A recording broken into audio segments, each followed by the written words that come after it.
The following live stream may include adult language and themes. Well, how could we know for sure? It hasn't happened yet. Anyway, viewer discretion is advised.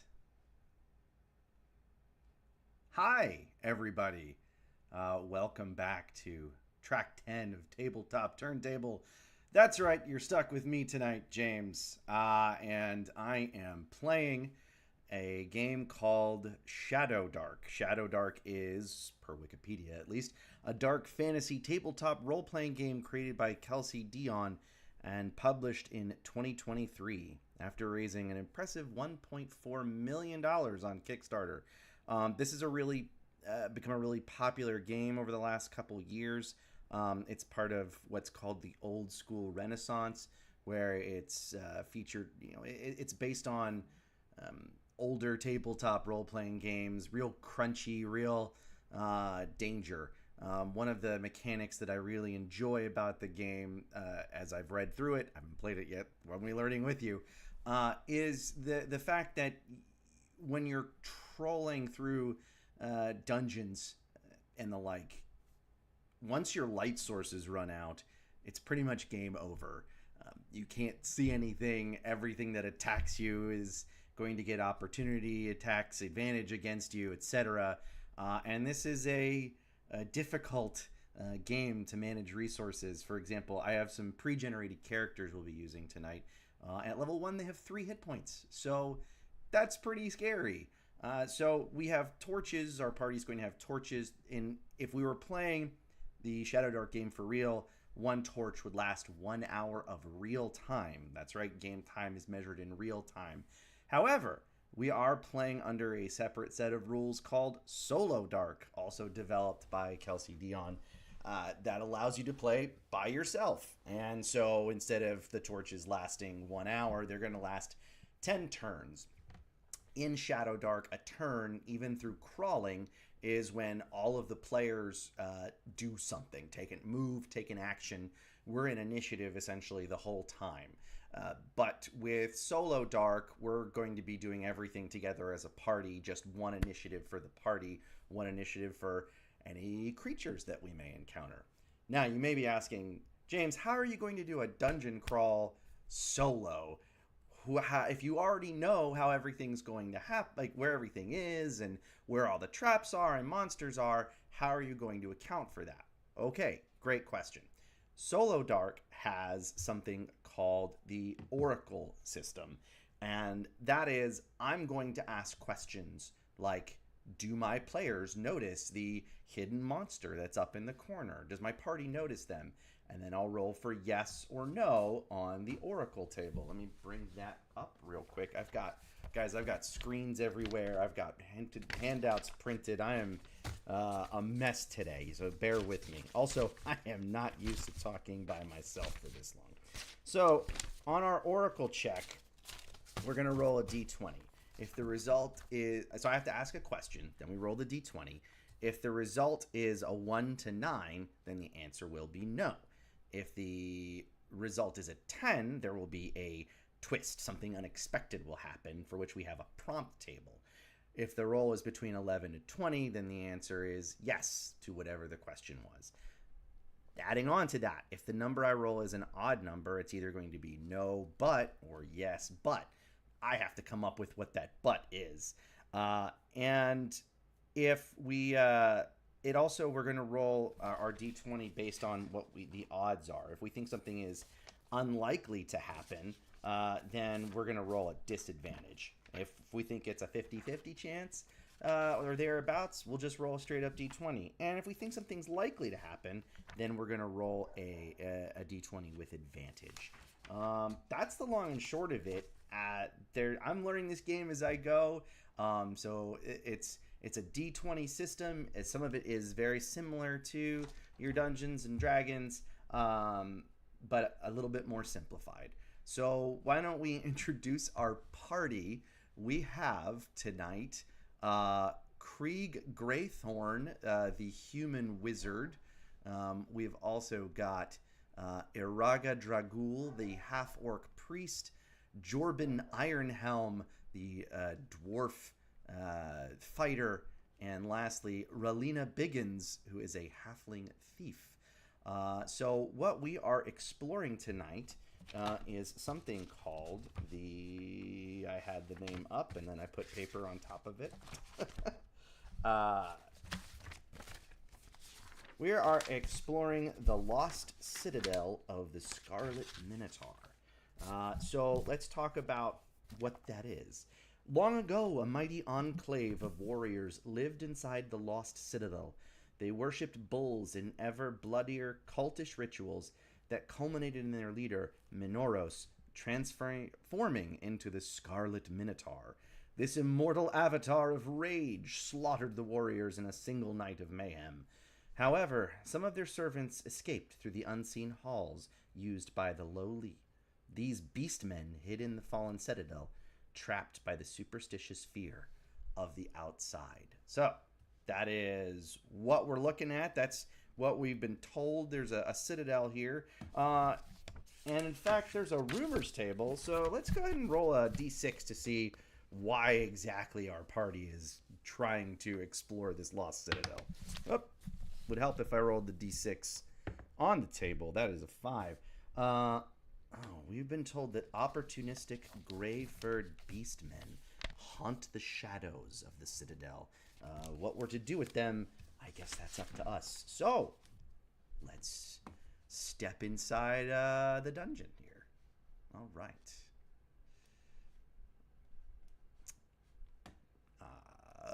Did I do something funky with my tokens?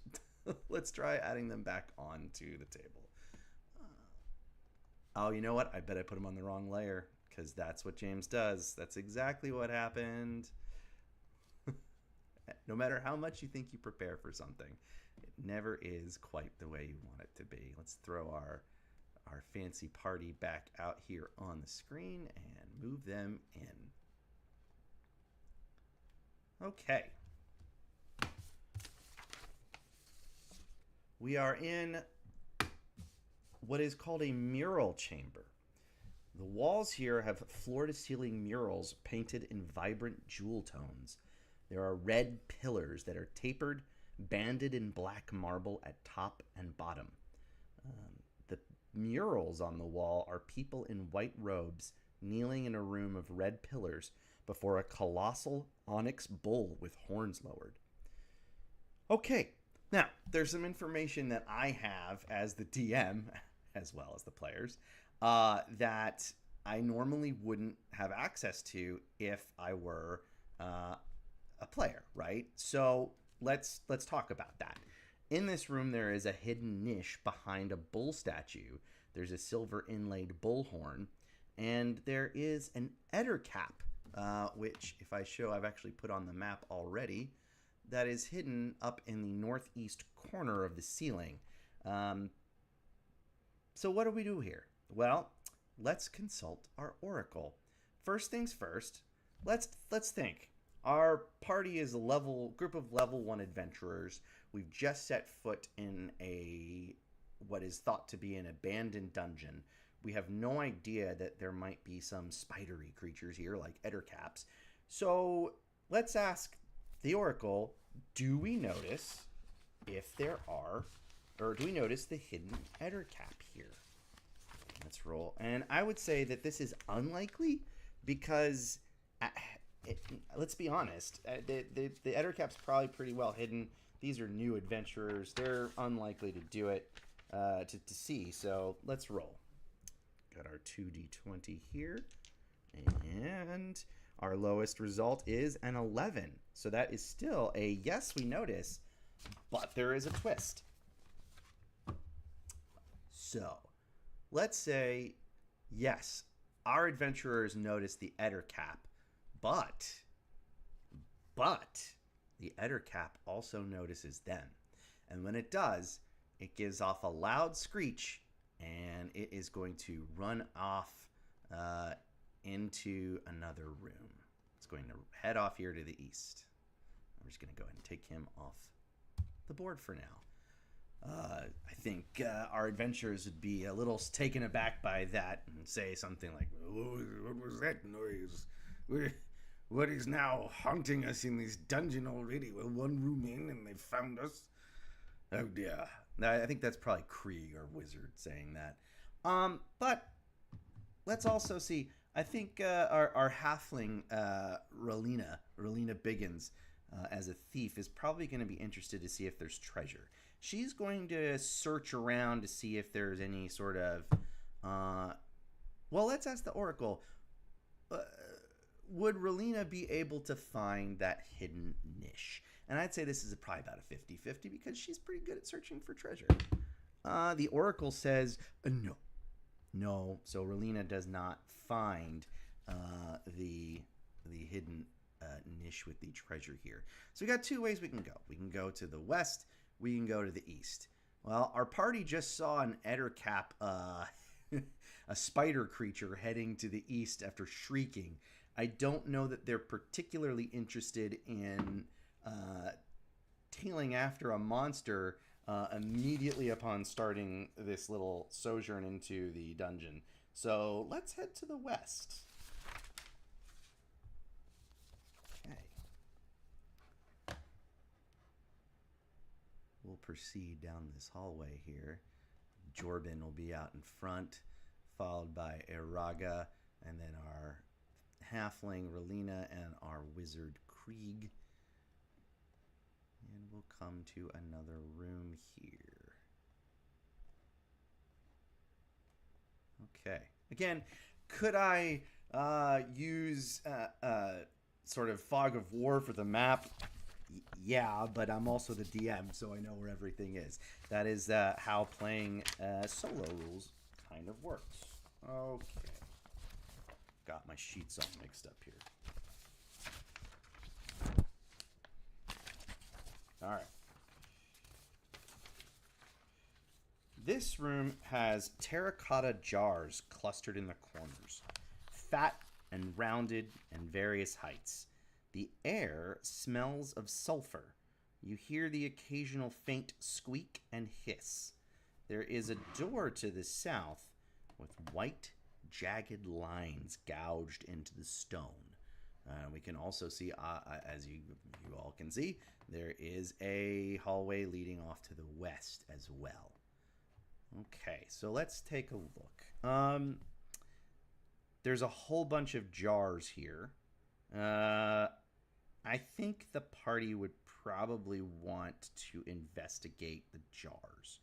But let's consult our dear friend, the Oracle. I think this is likely. Are they going to check out the jars? Yes, they are. But what? I think that Jorben is going to look at the jars and try to poke one with it. He's going to go, oh, what's all this? I'm going to poke this here jar. So the jars are stamped with images of people carving wheat with scythes. And as soon as Jorben pokes one of the jars, it actually shatters and sulfuric gas erupts. So we need Jorben to make a dexterity check here. So we've actually got Jorben all plugged up into roll 20. So let's roll that dexterity check. And he rolled a 15. All right. Well, the DC was 12 there. So Jorben actually saves. He does not take damage from the sulfuric acid. But there is a chance that perhaps there was a treasure in this jar. Let's find out. We're going to roll a D20. No, unfortunately, this did not contain any treasure. Meanwhile, I think it's clear that the party would almost certainly investigate the scratching on the door. I don't think they'd just ignore it. I don't think this is Oracle consultant worthy. But carved on the door is the words in common, R.I.P. Orwin the Younger. So what do we think about that? That's curious. not sure what to make of that. I don't know if that means that we don't want to go any further. I think that the priest would say, Iraga would probably say something like, "Let the dead rest." But Rubina would be like, "Oh, where there's dead people, there's oftentimes treasure." And then there's going to be a long discussion about grave robbing. So let's, I think, consult the Oracle on this one. Would the party consider going through this door to the south and see if there's any treasures or artifacts in there? Let's consult the Oracle. The Oracle says yes. So, much to our priest's dismay, the party heads south into the next room. I think everybody's taken a turn here. It's hard for me to keep track of what 4 people are doing and also try and keep this moving along. So we'll say that's 1 turn of combat. I'm going to make a mark here, or 1 turn of exploring. Remember, we've got torches that only last 10 rounds. So right now, we'll say Jordan is handling the torch. He's the only one. Actually, no, he probably needs both hands for his great axe and shield. So we'll say that Krieg is actually the one handling the torch. All right, so the party moves into the next room. It's a long hall. A weighty stone bowl is in each of the halls in this hallway. There's, I guess, halls leading off of each hallway. Let me make sure I'm actually reading the right room, because I don't think I am. I am not. Let's actually look at the correct room.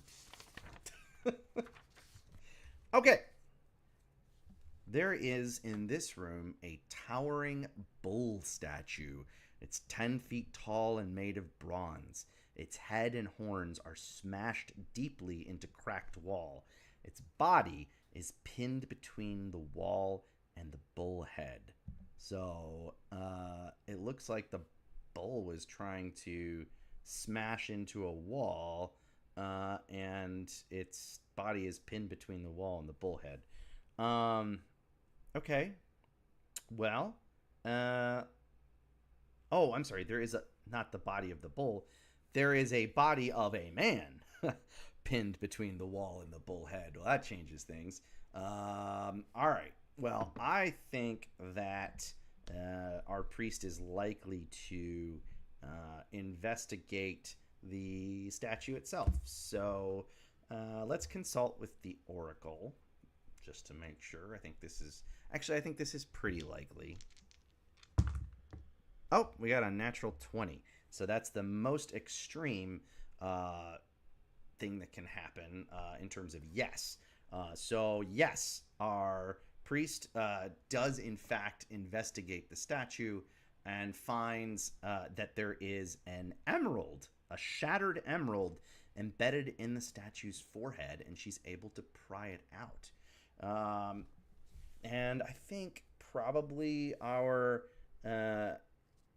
rogue, our thief, Relina, is going to investigate the body that's caught in between the bull statue and the wall. I think, again, that's pretty likely, so let's go ahead and do that. Oof. Well, good thing it was with advantage, because that was a natural 1. But we also got an 11, so that's a yes, but. All right, so let's see. What's the but?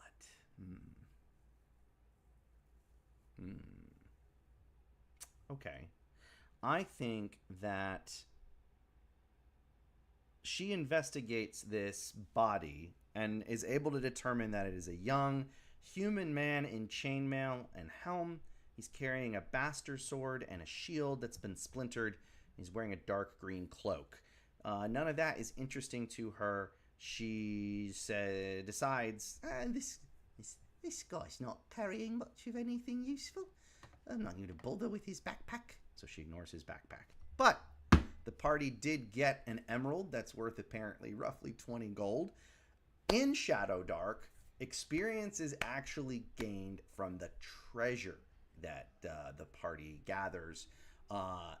And so, at level 1, roughly 20 gold. That's probably going to be worth 1 experience point. That being said, our party needs to get roughly 10 experience points to level up to level 2. So we're going to go ahead and give everybody 1 experience point. And I'm not going to do it on all of them because that seems unnecessary. All right, so we head back into the prior room here. I'm having fun. You know what? This needs? This needs a little tunes. So I'm going to play a little tunes here for me. I hope you guys can hear them. If it's too loud on the stream, let me know. Okay. Our party, still moving forward, has to make a decision here. Should we go back where they came from to face where that Eder cap was, or do we move forward to the west in places we haven't discovered yet? So I think it was a good discussion we had here. I think Jordan says something to the effect that I think we need to keep moving forward and go west again. We don't want to get trapped with those spider creatures. It seems like it's some trouble waiting for us. The wizard, Krieg, who never had a physical encounter he didn't want to engage with, would readily agree, I think. Iraga says, we must explore the entirety of this dungeon. We need to go back that way eventually. And Rabina says, look, if there was somebody there, there's probably treasure. So I think there might be an influence. So let's ask the oracle. Does our party go... Well, since we need to make it a yes or no question, I think this is 50-50 based on the party being at odds here. Let's say, does the party go west? Yes or no? 6. That's no. No. So the party's going to go west. Not efficient dungeon crawl, if you ask James. And you didn't. So, good news. Alright. Let's head back this way. And I believe that probably constitutes 2 turns now that the party has taken. Our torch dwindles ever further. And so the party is going to head back this way into the next room here. And this is room 2. Right. The walls here are flecked with countless small shards of quartz. There are several man-sized white bundles stuffed in the corners of the cave. Okay. Now, first thing to note is that the walls here are actually dazzlingly reflective. I don't think the party knew that going in, so I think they're all going to have to make dex saves. Just dex checks. There's no difference between check and save in Shadowdark. See if they are blinded by the light. So, that's right. Let's see. Krieg and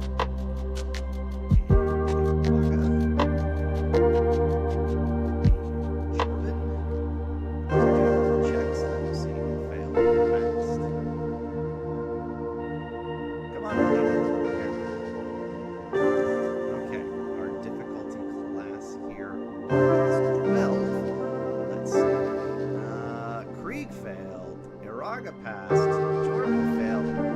Melina, despite having a +3 dexterity, also failed. That's 3 of our 4 players failed. So they are going to be blinded for 1d4 turns. 3 turns they are blinded, which means they are going to struggle with hitting anything. That could be bad because that Eder cap got away from the first room. There are 3 hostile Eder caps hanging from the ceiling here. But I don't think anything's going to happen quite yet. Alright, so Iraga is our only party member who's not blinded. And she sees these white bundles of beastmen.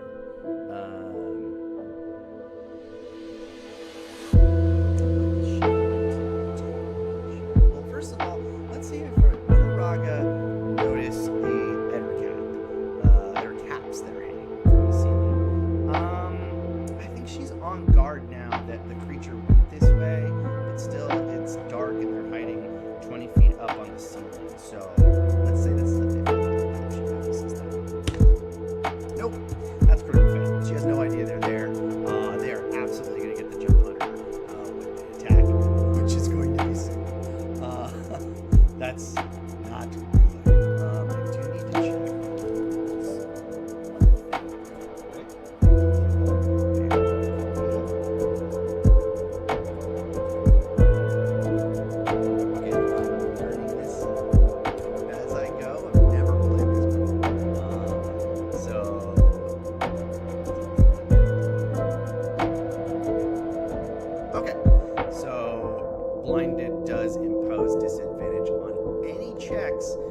that require sight, including all attack rolls. Okay, so I think unfortunately for our wayward party here, because they all got blinded, the Ettercaps can kind of see that they're stumbling around, they're rubbing their eyes, and that Iraga did not notice them at all. They're going to pounce. So let's go ahead and we're going to do initiative. I think they are going to surprise our party, and they're going to get to go first this round. So let us pull in our Ettercaps. They're just going to go ahead and drop down here. We may have a party wipe here at the very beginning, and that would be certainly something.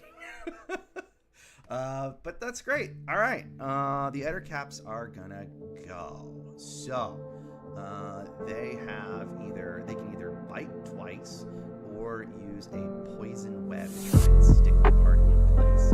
I don't think they need to worry about sticking them in place because they are right on top of them. So our first Ettercap here, let's go ahead and get these guys their hit points and armor class. I've been spending some time getting to know more about one of the guys that knows going to have to do this. So, all these guys have got 14 points. And for anybody that's interested in running Shadowdark, there is a built-in character sheet, etc. for Shadowdark in Roll20. That's your virtual tabletop of choice. That's the one I am most familiar with, so that's the one I'm using. I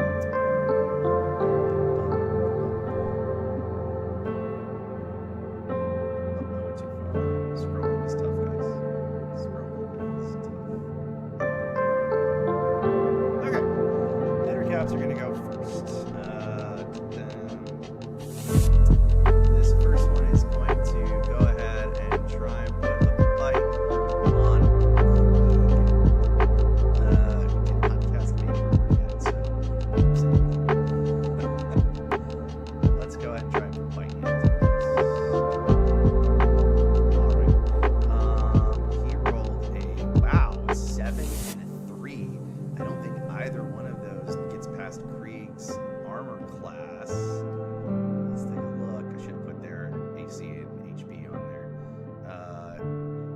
No, his armor class is 10. So those two attacks are going to fail. Let's go ahead and do his HP and AC as well. Everybody on the in the party. We got very lucky there because Krieg is a squishy boy.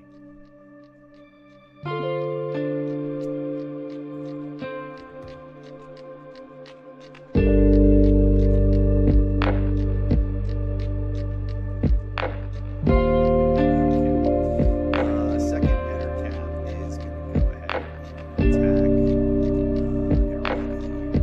Let's roll that twice. I put in a lot of program a lot of this stuff into Roll20 earlier because I knew I didn't have a lot of dice anyway, so this is making it a little bit easier for me. Iraga has only. I don't think that's right. I think Iraga's got more than 10 AC. Because she's wearing chainmail, and I believe that gives her 15 AC. I think that's what that. So, looks like both of the Ettercaps are going to miss her too. Boy, they're struggling. Good for us. Good for us. Okay. I didn't put Iraga's hit points in here either. Bear with me, guys. I've got those somewhere.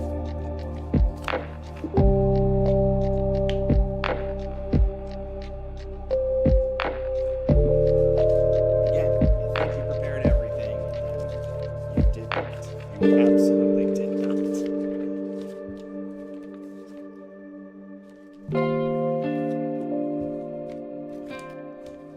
Well, we'll find that out later in case she actually gets hit by something. That's fine.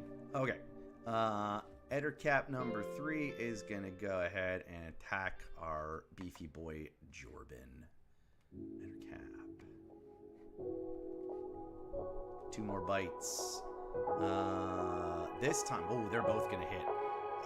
For a total of 9 damage to Jordan. Thankfully, Jordan is our beefiest boy. He's got 10 hit points. His armor class is 15. But that's not good because he's there now.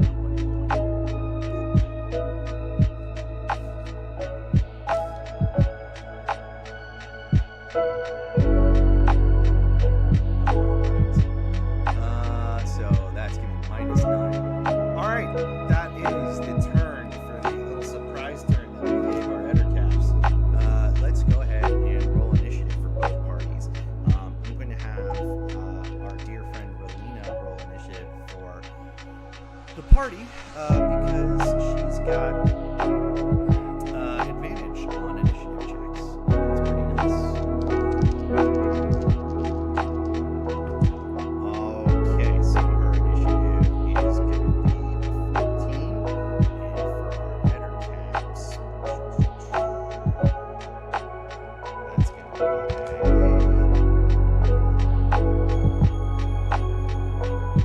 well, they rolled a 1, so good for them. They're going second. All right, time for the team to do their thing. All right, let's start off with Jordan. He's right here. He's going to take a swing at this here Ettercap. He is wielding a great axe. So let's go ahead and swing that great axe. And he rolls a 6. Guys, rolling is not going well for the party tonight.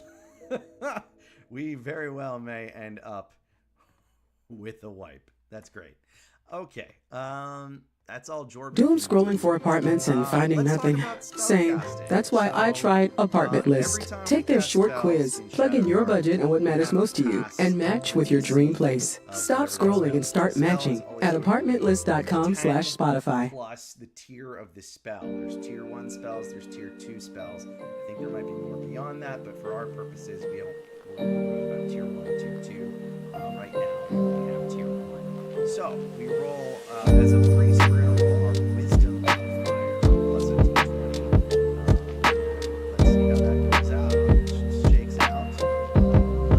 Okay, she passed with a 21, and she healed Jordan for 6. That's great. Let's give Jordan 6 hit points back. There's no spell slots. You can cast spells as long as you succeed on them. You critically fail with your spells. It's gonna happen. As a cleric, you critically fail your spell. Your god that you worship may become angry with you and invoke your ability to cast that spell. If you're a wizard and you do that, there's a wizard inside the team. That could be a condition, but more bad things can happen. All right, so that's what we got back. Let's move over to our boy Krieg here. Krieg has got some spells himself. Why don't we, you know what?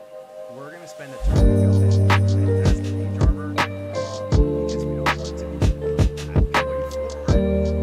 That was from the majors. Oh, and of course, he rolls an 11. Oh, the DC was 11. I think it meets it, so we're going to say that was successful. That means his AC is actually 15. No, excuse me, 14. All right, and last but not least, we've got our halfling, Rolina Biggins. Rolina's got a good skill that she adds damage when she attacks things unawares. These guys are very much aware, so she doesn't get to do that. But she is going to go ahead and attack this fella here with her dagger.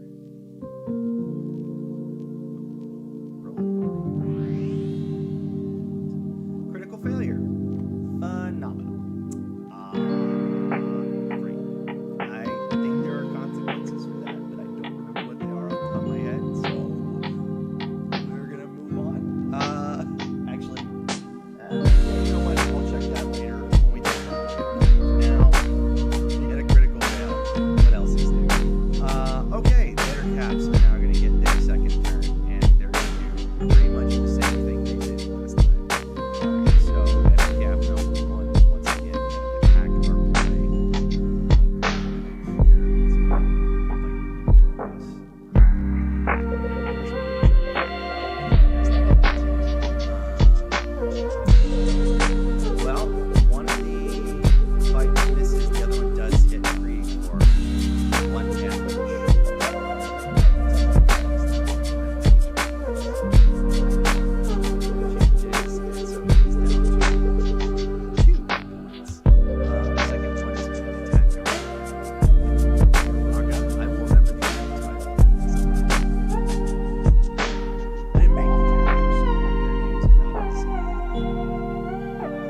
One of those is going to hit her. It's going to do 6 damage to her. We figured out the hits her. I think it was 9, so we're going to put her down. Alright, our final air cap now says 2 targets, but it knows it already hit Jordan, so it's going to try to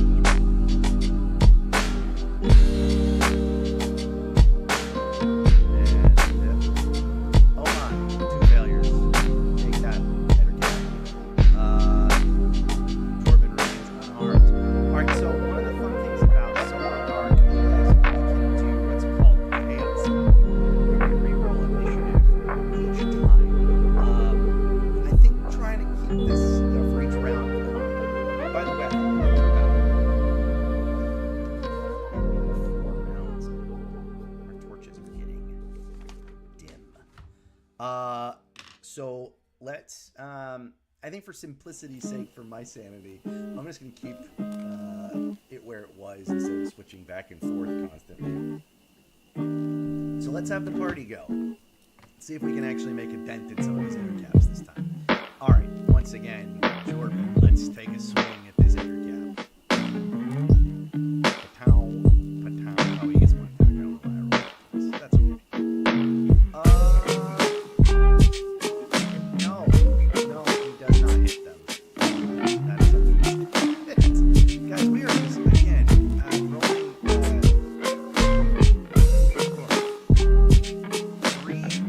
And then on the second roll, I didn't need one, but I got a 6. Bad rolls. All right, Eraga. These guys are undead. Let's take a swing. Hey, Eraga hits. He does 6 damage to this here. Great. Okay. And the last one, or not last one, but next we'll go to, he's going to cast Magic Missile. One right in front of him, he does an 8. Oh, well, he beat a DC of 11, so his magic attack fails. That's just what it fails. And lastly, back to our dear Lolita.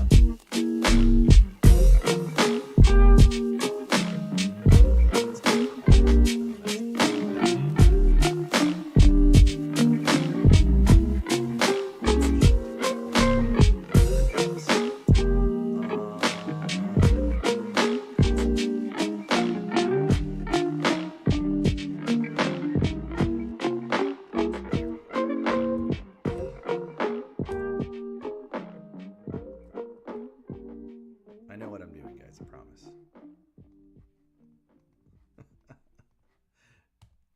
Don't take my word. All right. Stab away, dear Rowena. As you can see in Shadowdark, it's tough combat. People have low hit points. It's not like Dungeons and Dragons where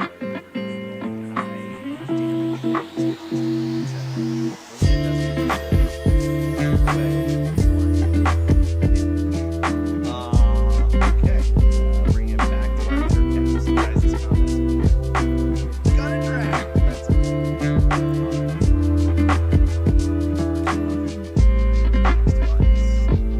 It does hit our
Enter cap number 3. What are you gonna do? You're gonna again attack Jorben. This is a tough fight. These guys are level 3. We're all level 1, so that might be why our party made some poor choices. These are both gonna miss Jorben. Okay, so back to our turn.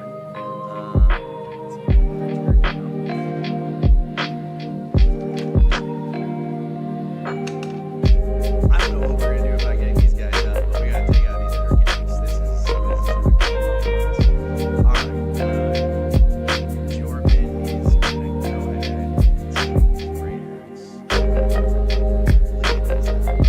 21, but for 2 damage. Boy, this is getting rough. Alright.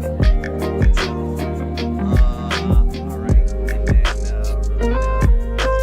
strike as well.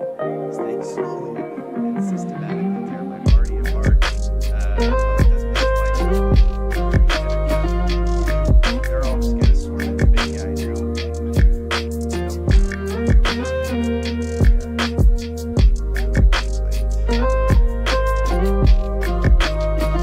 Oh, he hit him for 2 damage. Great.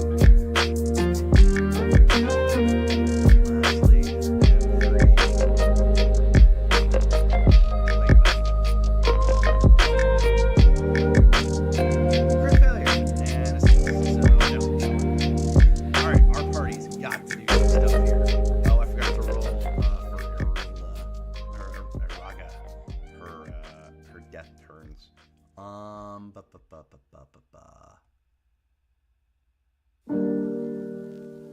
So her con modifier is 1, so she's getting a total of 4 turns. Alright, so we're on turn 2 for Krieg. Actually, yeah, turn 1. Give me a sec, guys. I'm gonna check our roll thing real quick.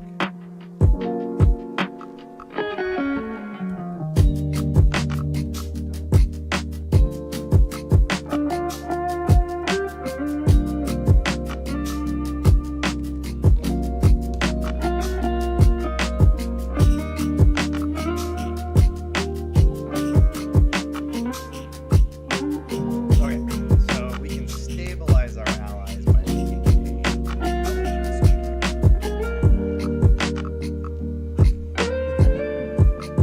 let's see.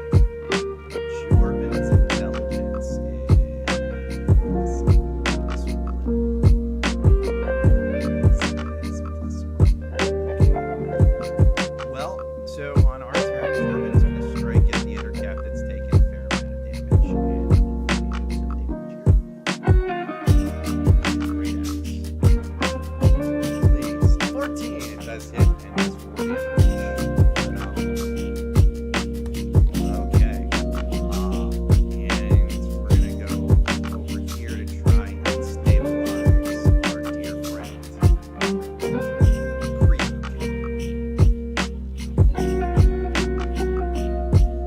Let's make that a check.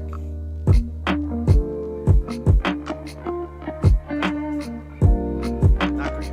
Okay. Intercaps again. Just all gonna Corbin, so let's do 1, 2, 3, 4, 5, 6. Got him surrounded. Miss. Oh wait, no, here we go. Hit, miss, hit. They do a total of 5 damage to him. Bringing him also 2-0. I was afraid of this. Okay. Rolina is going to try and do something here.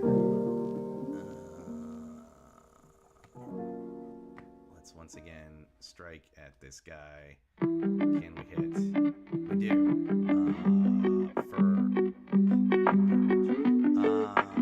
We're gonna reroll that damage. Our luck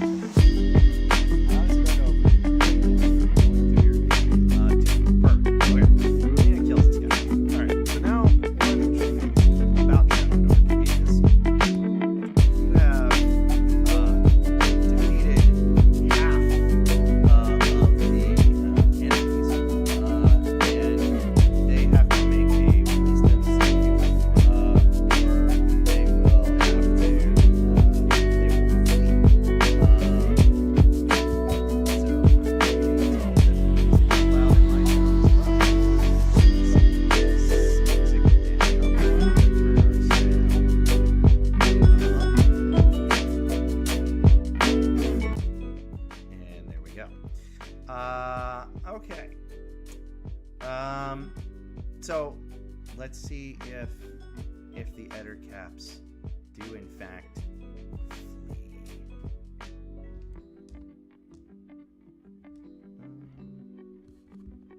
Where might D20 would help if it was in the box. These guys are not particularly wise. Oh no, they did not pass. So the Ettercaps, the remaining 2 Ettercaps, I'm rounding up because I feel like it, because I don't want to have a total party wipe in the first encounter that we have, are going to run away, and they're going to run this away.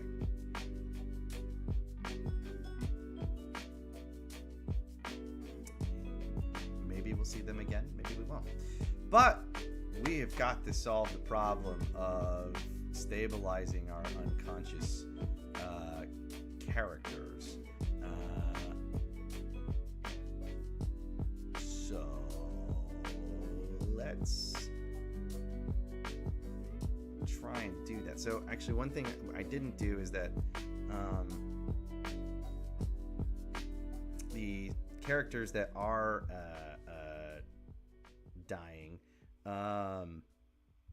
do in fact get to roll a d20 scrolling for to see if nothing. they succeed. Same. That's why I they tried get 1 hit apartment point list. Take their short quiz. Nope. In your budget and what matters most to you, and match with your dream not. place. Stop Great. Scrolling and start Good for matching us. at apartmentlist.com/Spotify. So we're gonna try and resolve that, but first we're gonna take a quick break and make sure that everything's working on the technical end of the stream. So sit right back and we'll find out whether our party is going to die here or I come up with some wonderful Deus Ex Machina. We'll be right back.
Hello, welcome back.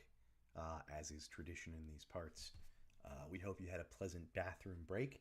Uh, it was a productive one here for me, and I don't mean that in terms of, you know what, we won't go there. Uh, Apparently, there were some issues with my voice not coming through over the music, so I've ended the music.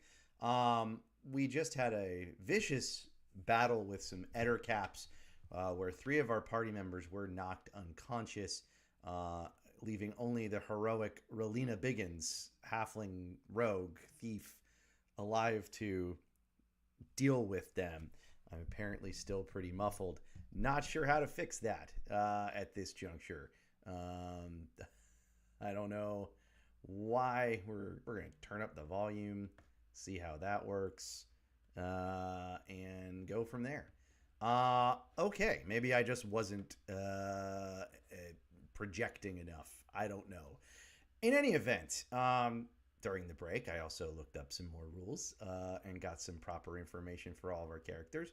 So one thing that's going to happen now is our heroic Rolina Biggins is going to administer a ration to her three unconscious compatriots, and she now has 0 rations, but they are all now at a place where I think we're going to give them 1 hit point apiece. And mercifully, what we can do is now have our dear cleric, our priest, Iraga, go ahead and cast Cure Wounds on everybody since we've got some time here. Although we are going to be running desperately low on our first torch. We're up to, I've got marked down now as 6 turns. Let's spend some time casting Cure Wounds if we can. First one. Oh, good gravy. Okay, so unfortunately for Araga, she did critical fail on her Cure Wounds, which is really bad. So hold on.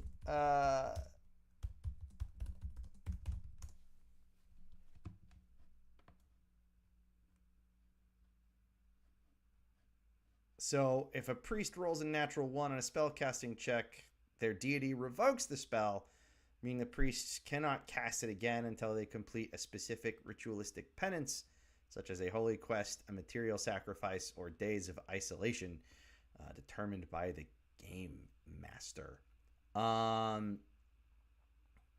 Okay, well, what our party is going to do is they're going to step out of the dungeon for a moment and go back to town. We're going to rest because I don't think we can keep going without a Cure Wounds spell and the limited torches that we have. Raga's going to make a donation of, let's see, how much gold does she have? 10 gold. All of that's going to go away. Boop. So she can get her spell back, and the party's going to get some more torches. Would it play out this way in a real game? No, probably not. We'd probably have some re-rolling characters, etc. But I want to keep exploring the dungeon, guys. I'm only doing this as a one-shot, and it's tough enough as is. So let's go ahead and keep going. I took a penalty. I took away all my gold. It's fine. Let's see. Whoopsie-doodle. HP. All right. Save changes. This is a brutal game. I like it. I did not expect failure. But you know, you got to start somewhere. Okay. So now having been thoroughly chastened by the Eder caps, the party's got a choice here. We can go north. We can go east, chasing after the Eder caps, which seems not a great idea. Or we can go back the way we came. I think we're going to choose to go north, but let's consult our oracle.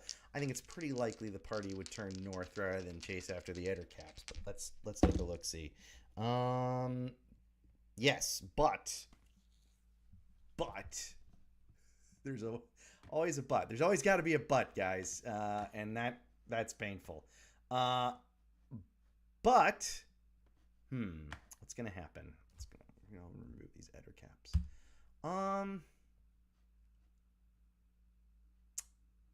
But I think because we didn't do it earlier, and we probably should have, we should roll on the random encounter table. So let's do that.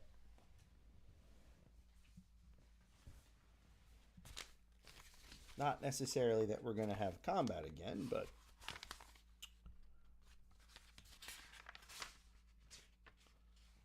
okay. So there's a lot of tables in this game for things that happen.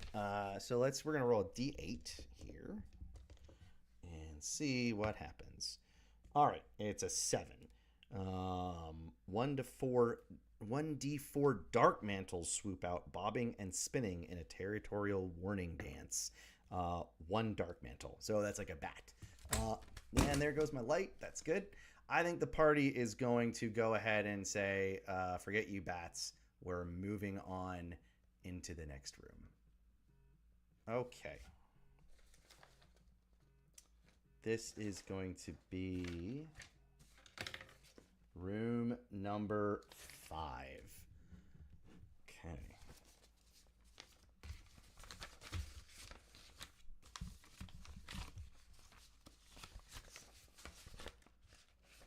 Well, I had the rooms all ready to go. Here we go. Okay.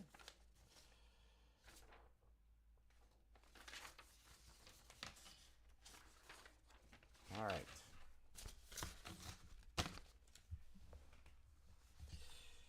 This is a robing chamber. In this room, a skeleton is pinned to a wall. His hands clasp a spear jutting from a rib cage. The walls are made of chipped mosaic of cavorting dolphins, and there are white robes on the pegs. Okay.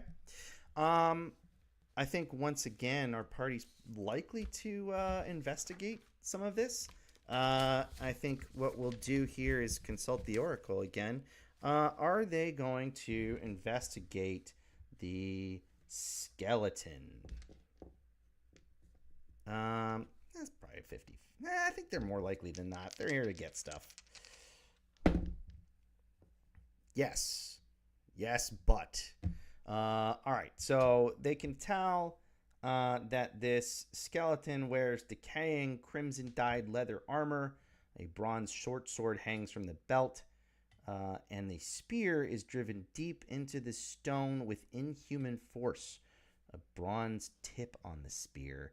I think our dear halfling Relina, the butt here is going to be she's tracing her hand over the skeleton, trying to find whether or not there's anything good, and her hand slips. Let's see. We'll make a dex check, DC class 12, to see if she cuts her hand on the dagger. Yes, she does. Phenomenal. She's going to take 1d4 damage. That's 1. Boy, everything that could possibly be going poorly is happening tonight for this party. This is going poorly. That's okay. That's the game.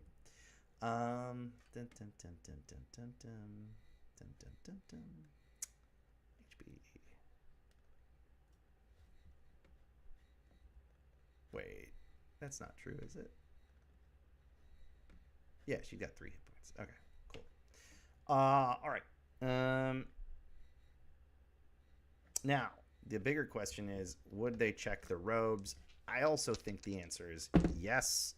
But no, they don't. But a good thing's going to happen here. when Relina cuts her hand on the sword, she stumbles backwards and knocks into one of the robes and dislodges a key. So they now have a bronze key. That's good. All right, let's head further north. And we come to a fork in the road.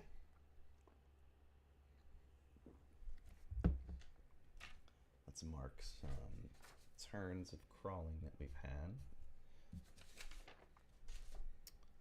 And does the party want to go to the north or to the west?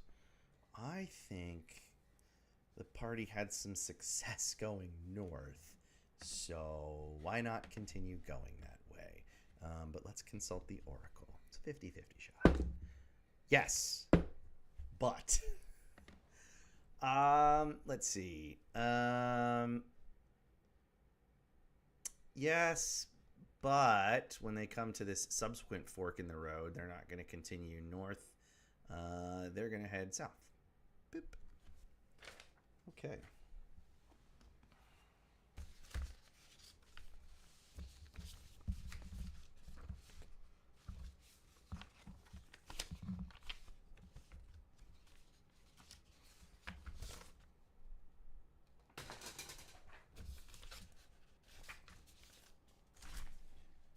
Okay.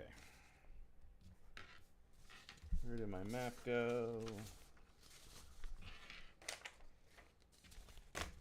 Guys, I have gotten all discombobulated, and it's because I've been getting phone calls that I've been having to ignore. We're having a good time. We're having a good time. All right, this is going to be room 6. A bathhouse. A life-size snake-haired woman with arms raised and mouth open in a scream. There are also human-sized, smooth stone basins. Okay. So, here's the question then for the party. Do we want to investigate this further? Nothing seems to be going well in terms of our investigation thus far. So I have concerns about continuing to investigate some of this stuff. Of course, I, as the DM, know that there are bad things happening. But if we're being realistic, I think that the party's probably pretty worn out at this point from dealing with some of these terrible things. But that being said, let's see. Is the party going to investigate the statue? I think that's unlikely, so we're going to roll at disadvantage. No, but they are going to check the basins. So there are 6 basins with coiling snake carvings, and there are stone plugs wedged in the drains. So let's see. Are they interested in removing the plugs? I think probably not. Nothing good's going to come from that. But let's go ahead and roll a... no, they do not remove the plugs from the drains. I think they've had enough of this room and are going to move on. So let's go back the way we came and head to the north and go into this room.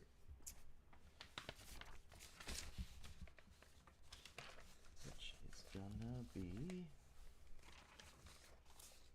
room 8. And we're gonna mark another turn off.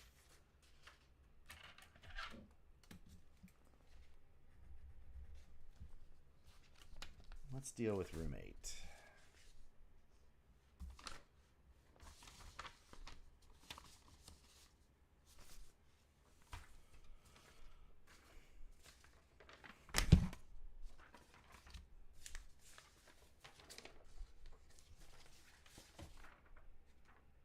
which is somewhere here. Okay. We've got things back in some semblance of order now.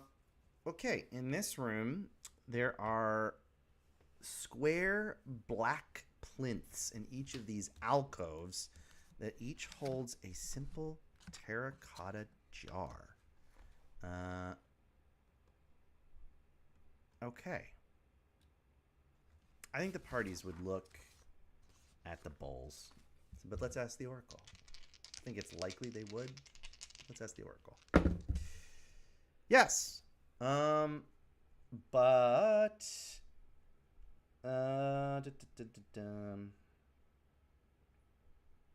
what's our but gonna be this time? I think but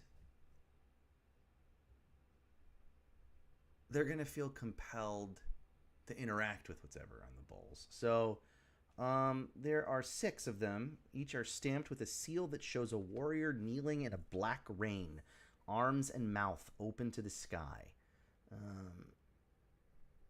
I see. So the bowls themselves are empty, but they're looking up at a black rain. Let's see. You know, I think our wizard here... Oh, let's not squeeze him. Our wizard here may want to know more about this. And so I think let's make an intelligence check from Krieg. My light does not want to stay in place tonight, guys. We're struggling on all ends of the spectrum. Cannot keep my technology going correctly. Cannot keep my light in place. I've got phone calls coming in, losing my place in my notes. We're having a good time. All right, Krieg's gonna make an int check to see if he can figure out what to do with these bowls. We'll set the DC at 15, and he failed. So, not knowing what to do with the bowls, the party has another decision to make. But first, the random encounter table, because we spent 2 turns.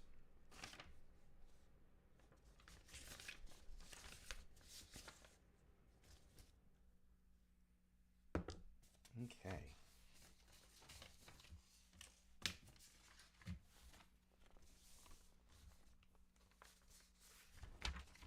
Let's rumors.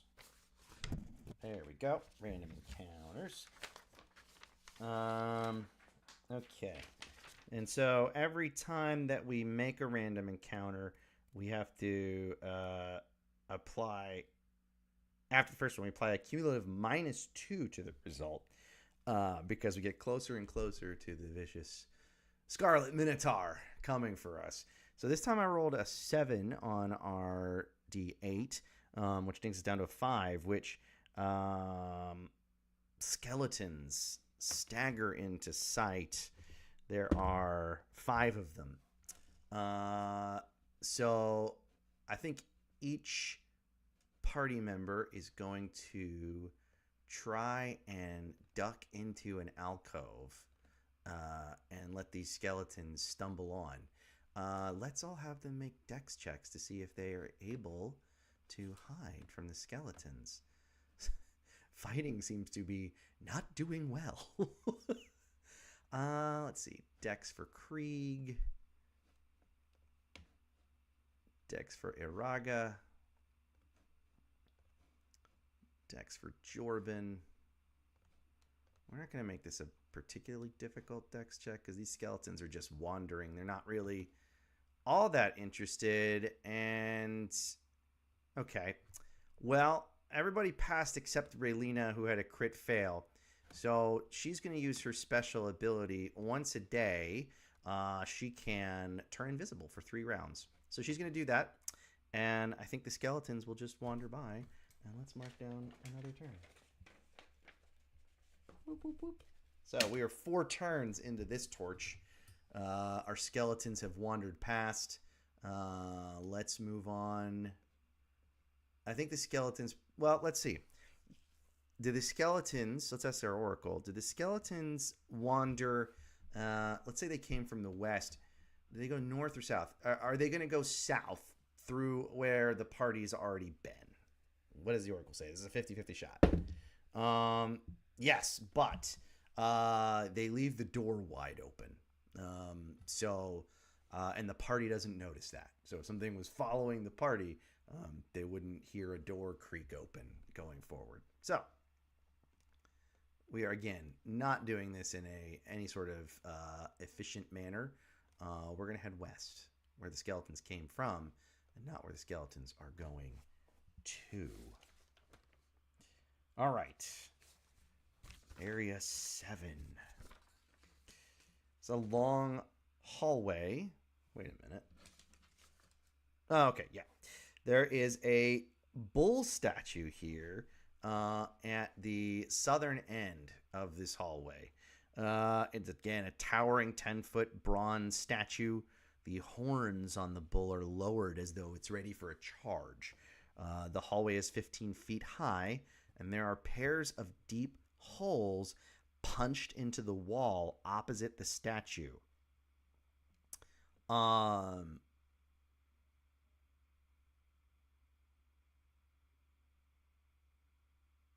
Okay.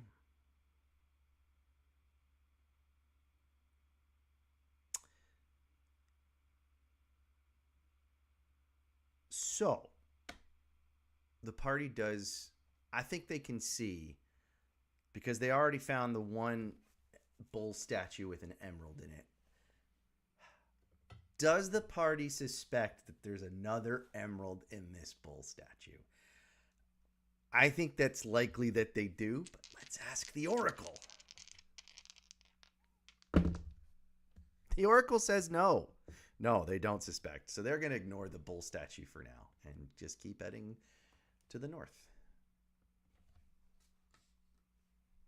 Okay. We've come to a dead end, so let's turn north again. And let's see.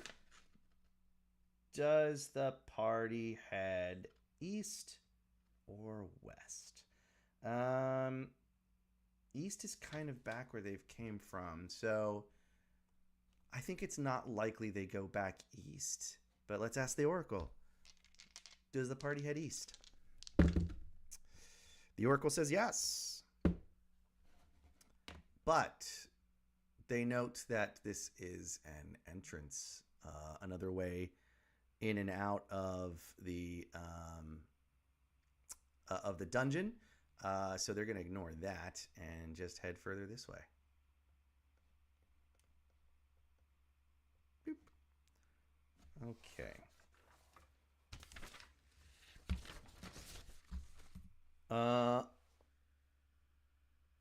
There is another bull statue here.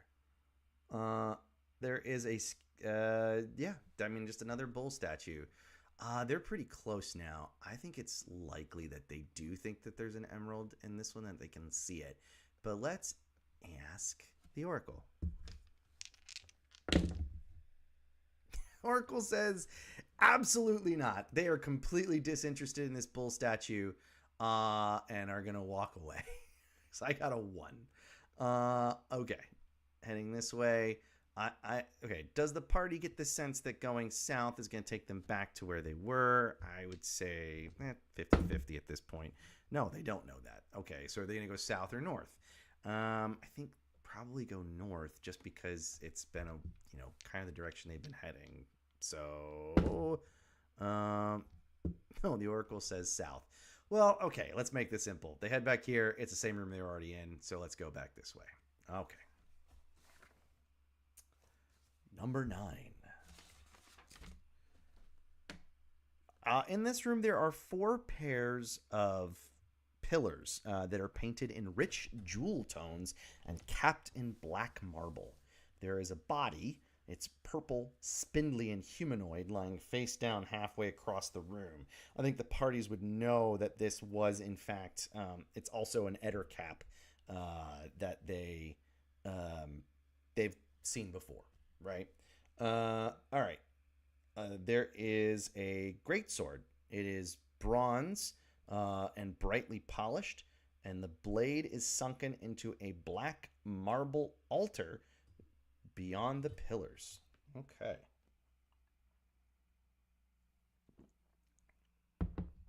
All right, so with our pillars, let's see. This first pair of pillars are red. Our second pair of pillars are going to be blue. Our third pair of pillars are green. And our fourth pair of pillars are purple.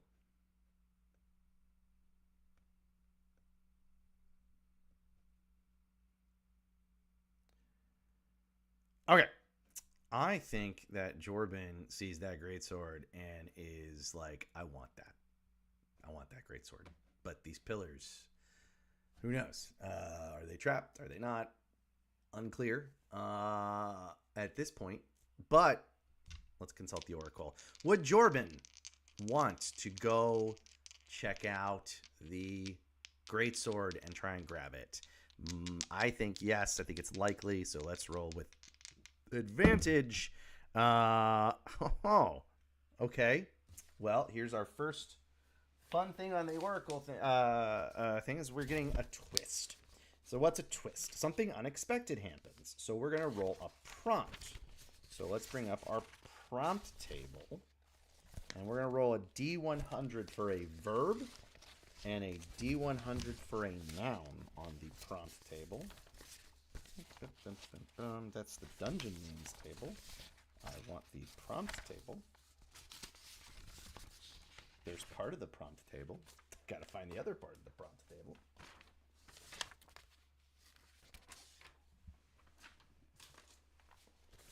Again, I had everything in fantastic order before I started this tonight, and things have gone awry. But that's okay. All right, let's roll on our prompt table here. Roll a D100. Use these ones because they're easier to read. Okay, for our verb, we got a 92, which is uphold. And let's see what our noun is. 91, that's funny. Uphold success. So what does uphold success mean?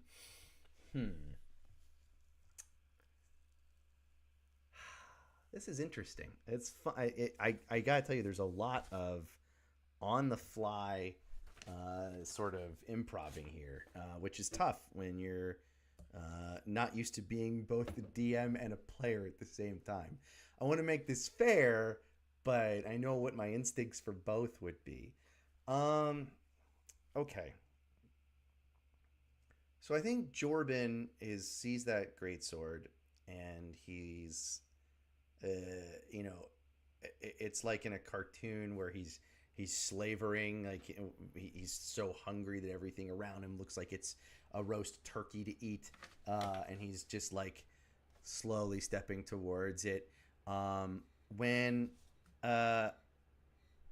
Relina, who is our thief, takes note of the pillars, and she says, "Wait a minute, Jorben. We're not here to get that one great sword. I think maybe we should focus on the mission and being successful at that. There's a Minotaur here, and we also want perhaps to find those beastmen that we heard about. And we found neither head nor hair of either." Jorben says, "Aye, that's true. All right, fine. Let's move on. Might come back for it later, though." And by that, Relina Biggins has upheld success, I would say. Okay. All right. We're going to mark another turn down. Not been doing a good job of keeping track of turns because there's so much other stuff going on. But I figure if I play this some more, I'll do a better job of it. But for now, let's head... The party's gone down south. They've gone all those places. We're going to move over. Let's see. We went that way. Let's go. I don't want to delete a file. Please don't do that. Roll 20. We're going to go this way. Oh. I just shrunk the party. And head into this room. Okay.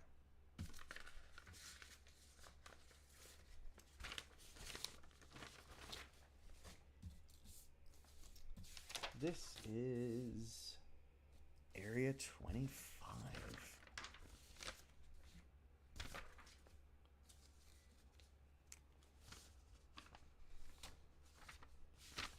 Uh-oh. Oh, man, come on. I had everything so handy. Is it on the back of this page? No. Here it is. I got it, guys. I got it. We're still here. All right.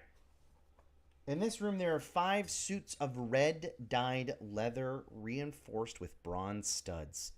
There's also a weapon rack, bronze weapons covered in a rime of rust. On the walls, there are countless chips and nicks. I'm going to have the whole party make an intelligence check.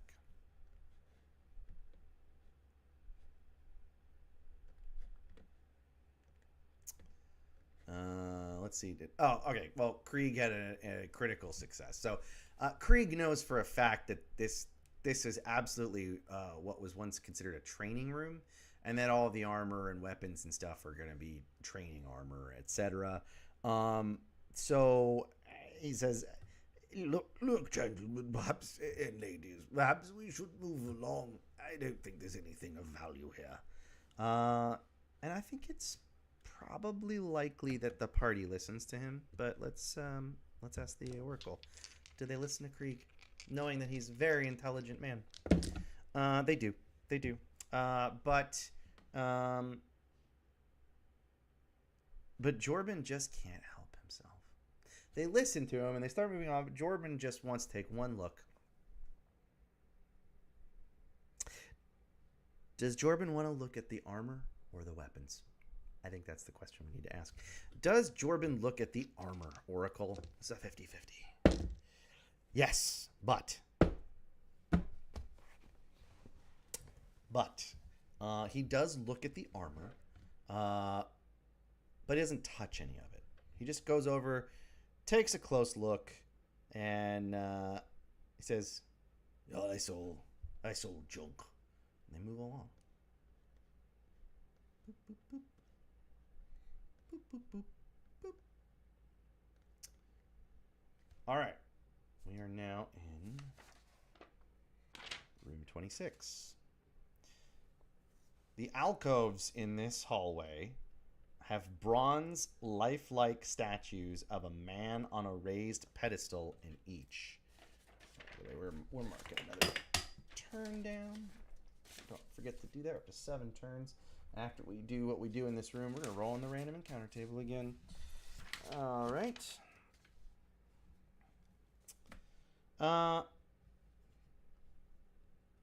Bronze lifelike statue of a man on a raised pedestal in each alcove. Okay.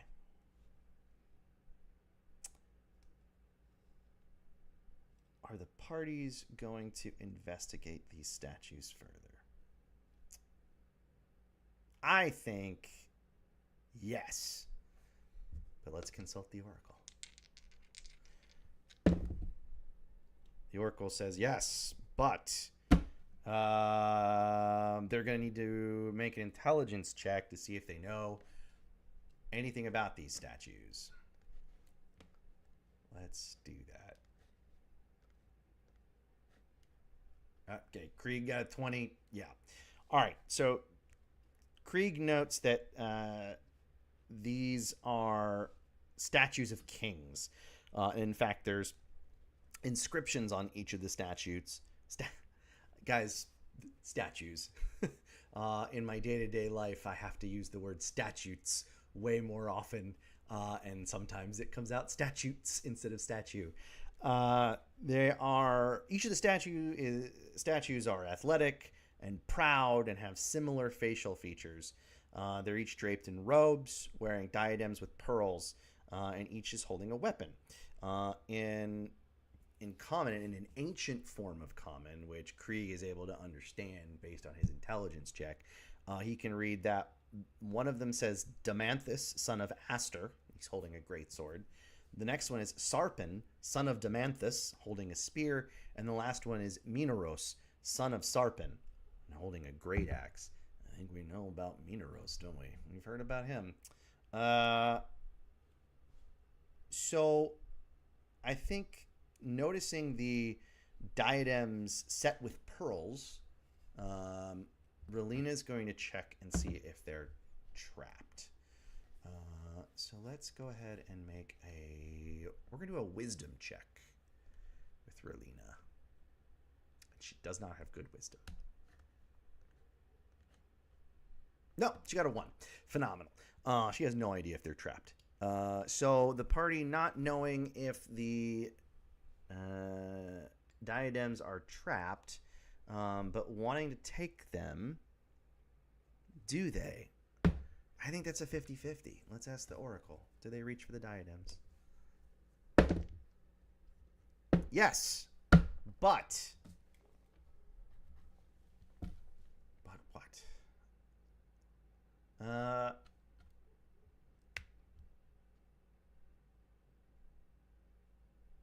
Yes, but Relina gets to one first, and she's going to try and take it. And because it's trapped, touching the pearl causes the statue to swing its weapon. So let's roll an attack. It's +5 to attack. It rolled a natural 20. It's gonna wipe out Relina. Blip blip blip, and she's down to 0 hit points. Because she only had 2 left at crit. The worst it could get is a 2. So the party seeing that, I think we're gonna have to try and cast a little healing spell. Maybe that'll work better this time. Come on, Iraga. Cure wounds. Okay, she passed. She heals. Great. She heals Relina for 3. Relina's back to her full complement of hit points. Does the party want to reach for these again? Because they haven't gotten a lot of treasure, and that's really like the name of the game in Shadowdark, is to get treasure, because that's how you get experience, and that's how when you have treasure, you get gold, and you can go back to town and carouse with your gold and get more experience and notoriety, etc. Another fun mechanic is you go back to town and party. So let's roll 50-50 on this one. No. The Oracle says they don't. The Oracle says they're smart and not trying to take the trapped pearls again. So let's continue heading this way. Well, first, once again, let's roll on our encounter table. We rolled a 7. This time it's -4. So that is going to mean that a dry gust of wind extinguishes all torches and lamps. All right, so we're down 1 torch. Bam, it's gone. Can't use that one again. It's now extremely dark. We're going to light another torch, because everybody's got 1 torch. So we're now down to 3 torches. We're burning that 3rd torch. Okay, let's move into the next room. Okay. Guys, I really like this. Is a fun game.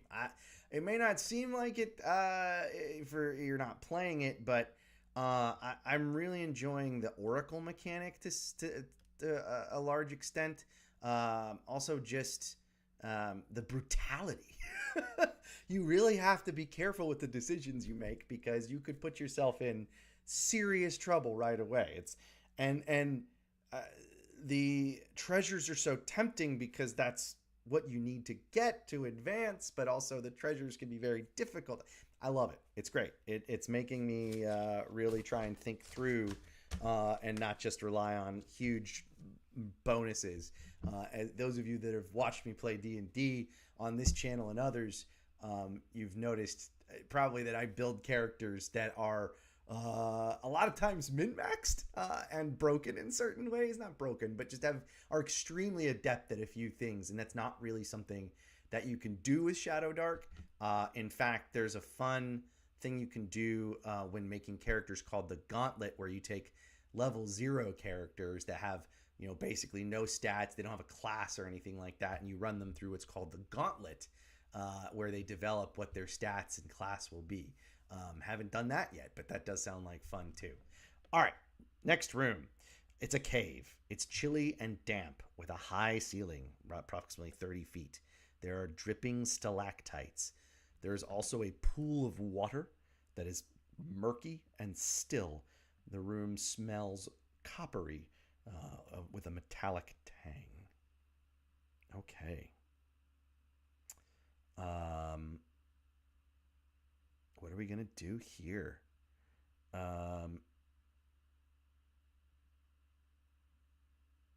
Okay. Well, first, are we going to examine the room? And specifically, do we want to examine the pool? I think, yes, I think the party needs to. They're still trying to find some treasure, trying to make this whole trip worthwhile. It's been nothing but setbacks here to 4. So let's ask the Oracle. Are we going to explore the room, and more specifically, the pool? Yes, we are going to explore the room. Okay. The room itself doesn't have much to it, but let's have everybody make a wisdom check. Wisdom. Clicking on everybody. I should have just played as 2 characters. That was also an option, but this seemed like it would be pretty tough for only 2 characters. Wisdom. Unless I leveled them up, and I was really wanting to do level 1 characters to start. Okay. I rolled Krieg twice for reasons that are unclear. So let's... Wait, is it the right thing? No, okay, I did wisdom. Krieg failed. Iraga succeeded. Okay, so Iraga notices that there are actually dozens of smoky, human-like shadows flickering at the edge of the darkness around the pool. And she is very worried about them. Let's see. Who's going to take a closer look at the pool? Because we do want to do that. And I think Iraga's probably not going to take a closer step just because she's a little nervous now. 2. So that would be Jorben. So Jorben's going to go look at the pool. The water is clouded and it's hard to tell, but he thinks maybe let's have him make a wisdom check. No, not Krieg. Jorben.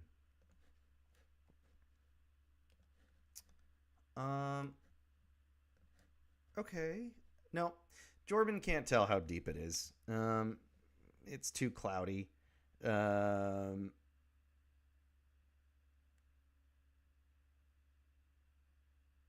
But he's gonna go ahead and put his head down in the water and see if he can see anything.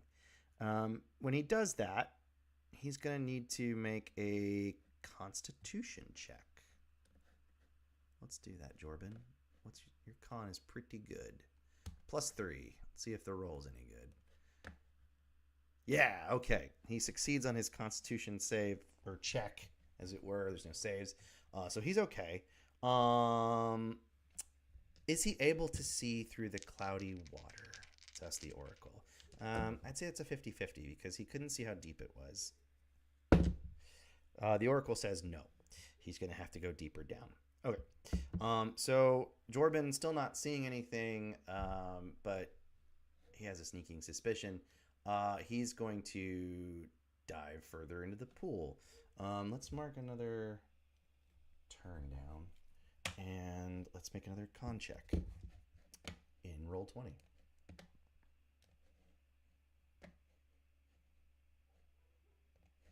And once again, Jorben succeeds on his Constitution check, and he's going to dive a little further down. And this time, I think, can he see what's at the bottom? I think it's more likely because he's gone into the water pretty deeply. No. The Oracle says no. You got to go down further. Oh, Jordan's going to go down even further. All right.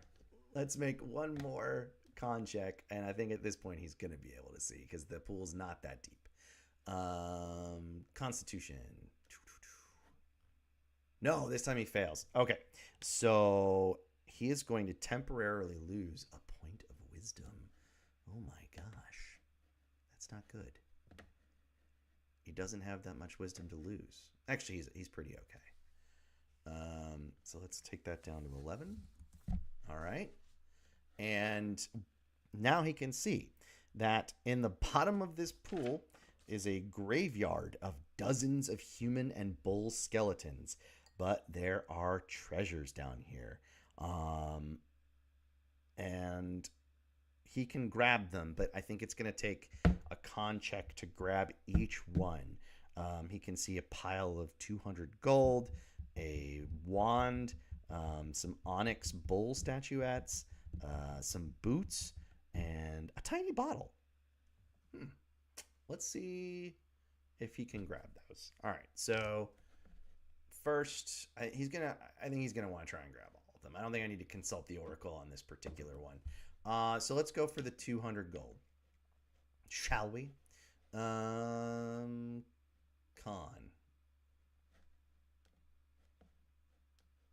I'm gonna pop out old Jordan here and take him down here. Yep, first one success. We got 200 gold. All right, let's make another con check. Critical success. All right, we've got the wand. Phenomenal.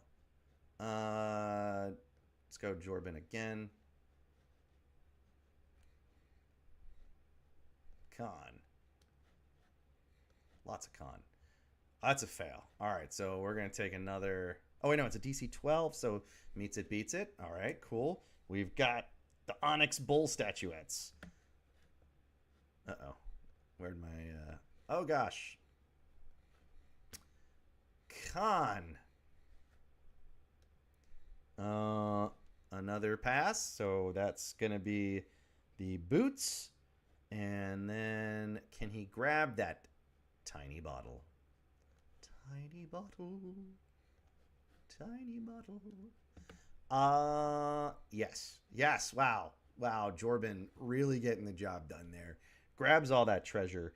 I don't know exactly offhand how much treasure that amounts out to, but I'm pretty sure it's close to basically everybody getting enough experience for a level up. We can deal with that another time.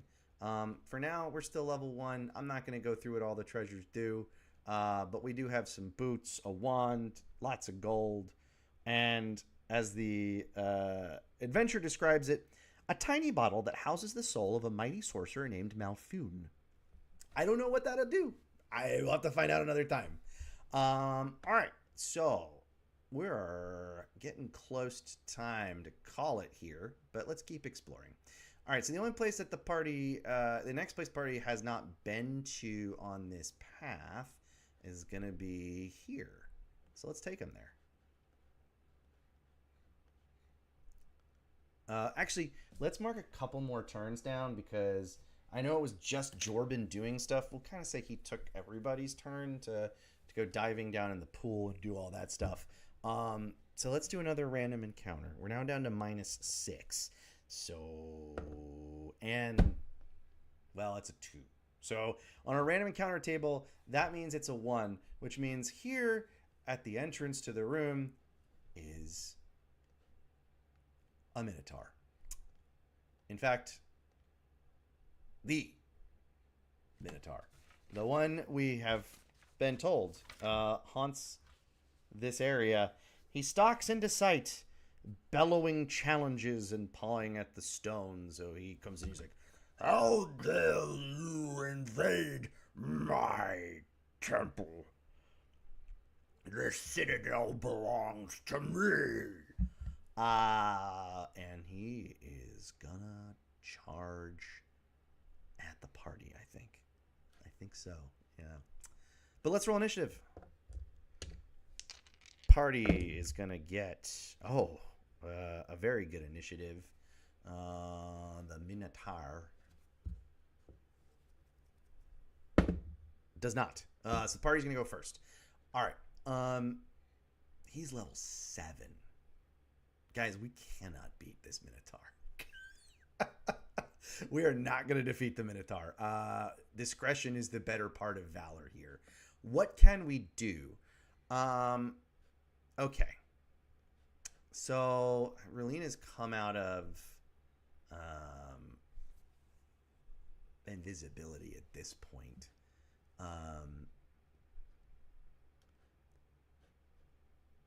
I think everyone's going to try and find a spot on the walls to sort of try and scramble up.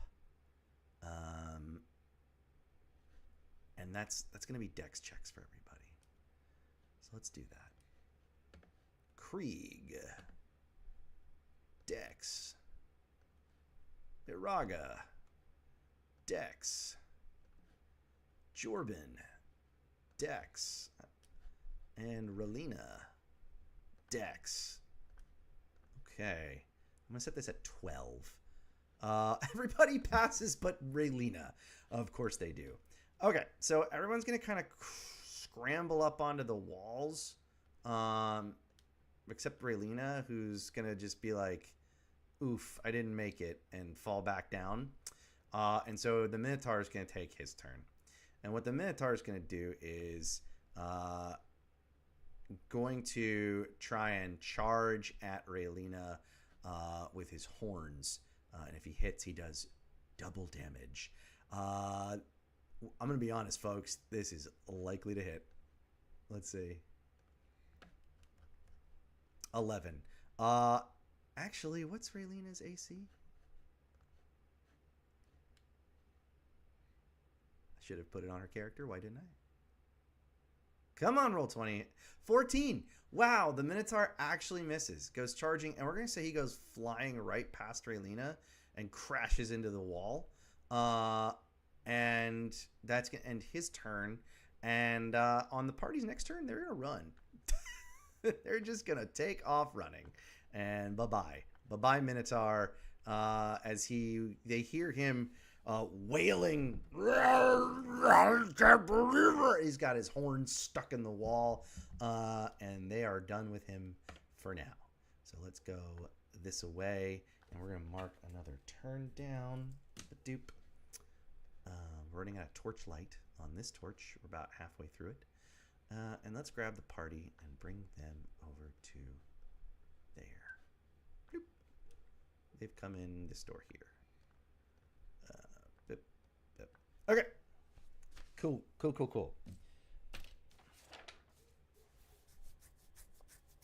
All right.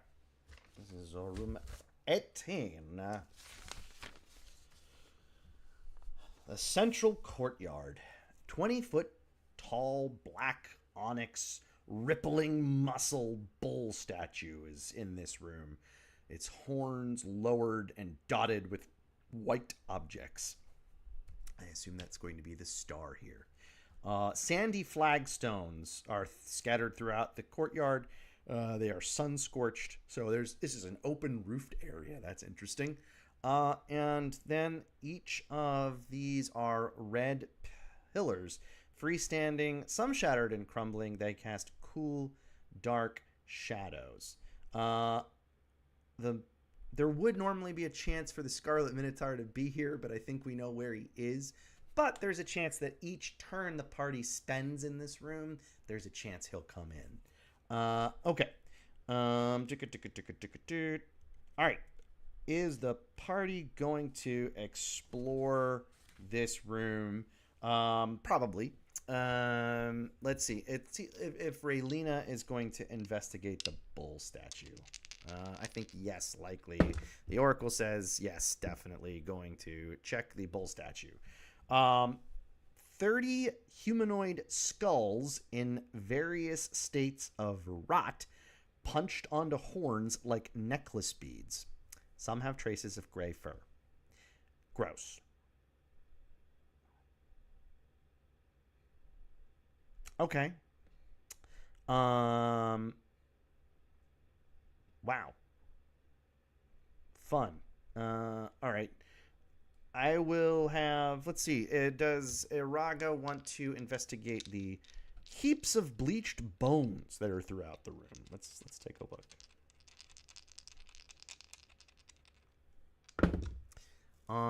No, she does not. Does Jorben want to check the bones? Oh, I should just roll that 50-50, but yes, he does. Okay. But he does not find anything on his first turn sifting through.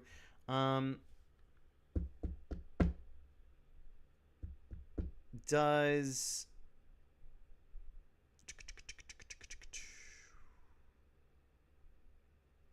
Krieg want to investigate the bones? That's probably 50-50. Yes, he does, but he also does not find anything. Okay, that's one turn spent in this room. I'm going to have Relina make an intelligence check and see if she knows anything about these skulls. 14. I'm going to say no, that's not going to do it for her. So she doesn't really know much about the skulls. Let's mark another turn down for everybody that went. I'm going to have my dudes sift through the bones again. And let's see.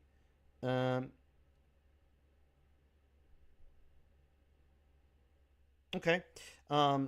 Jordan is actually going to find a scarred mithril shield carved with a prowling tiger, and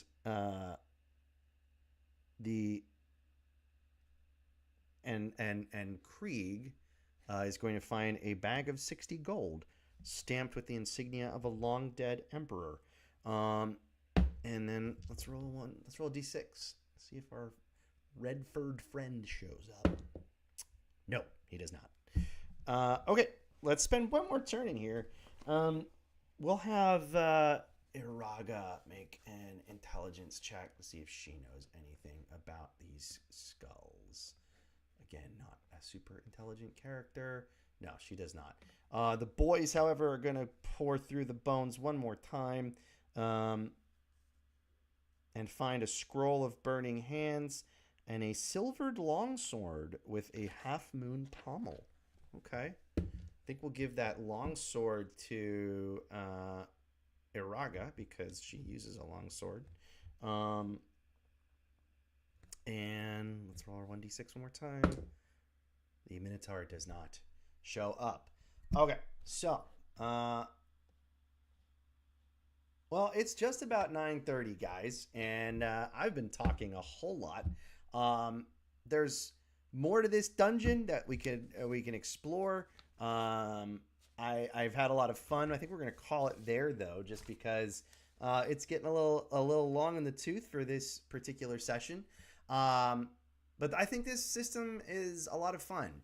I would really like to play Shadowdark with people. I don't know that the solo play is the thing for me because I don't know that I want to be the DM and a player. I enjoy being both of those things. I don't know if I do it at the same time. It's definitely doable. I think that the system is brilliant in giving a person the opportunity to have the knowledge of the things that are in place, but also not just do what they want to, not use that to their advantage. There's a bit of an honor system at play here because of the nature of, are you going to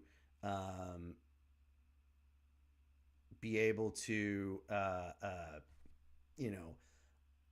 put aside your desires for more treasure and really inhabit the roles of the characters. Even though I personally didn't do a lot of what seemed like role playing during this session tonight, the role playing comes in the choices that you would make as characters. And when you're doing the Oracle system, it's more or less likely that the party would do something. I didn't make these characters, so I didn't get a chance to really inhabit them. They're pre-generated ones. But I didn't know the game, and I'm learning the game, and I think I learned it, and I got a really good sense of the flow of the game. I love the race against time with the torches. I'd love to see what this is like at higher levels, engaging in combat where we're not getting annihilated right away. Although I will say that the game, I think, encourages finding solutions that don't involve stabbing things. Because as you did see, or if you couldn't hear it, stabbing things went very poorly for us earlier. We fought 3 low-level monsters with our party of 4 and almost got wiped, and we're only lucky that they failed a wisdom save that caused them to flee. And then I had to finagle things to get us back to some level of health to keep exploring. But no, I love this system. I think it's really cool.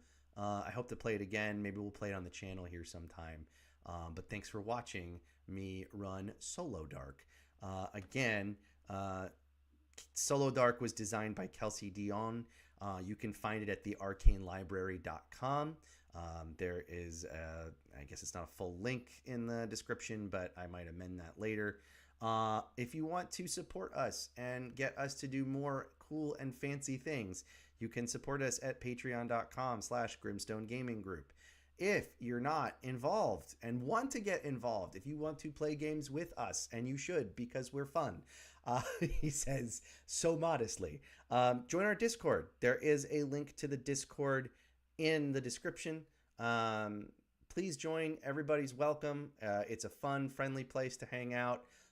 We do monthly one-shots where any member of the community who wants to play can. It's first come, first serve. If you're not familiar, we do Tabletop Turntable. That is every other Tuesday, where we play different tabletop RPGs all the time. This is our 10th track, meaning it's the 10th different tabletop game we've played for varying numbers of episodes.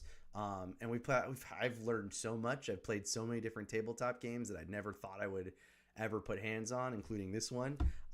We've got another solo game coming up in 2 weeks, and then we'll be moving on to our next track. Let me see if I can figure out what that is for you guys. If you give me 1 second. I just covered my face. I'm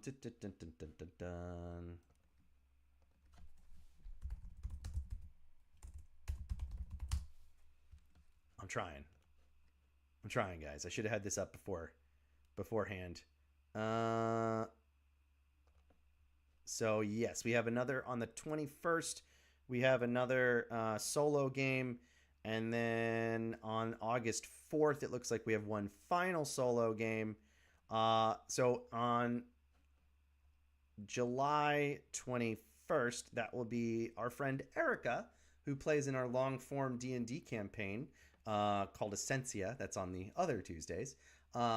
She's going to be running a solo game.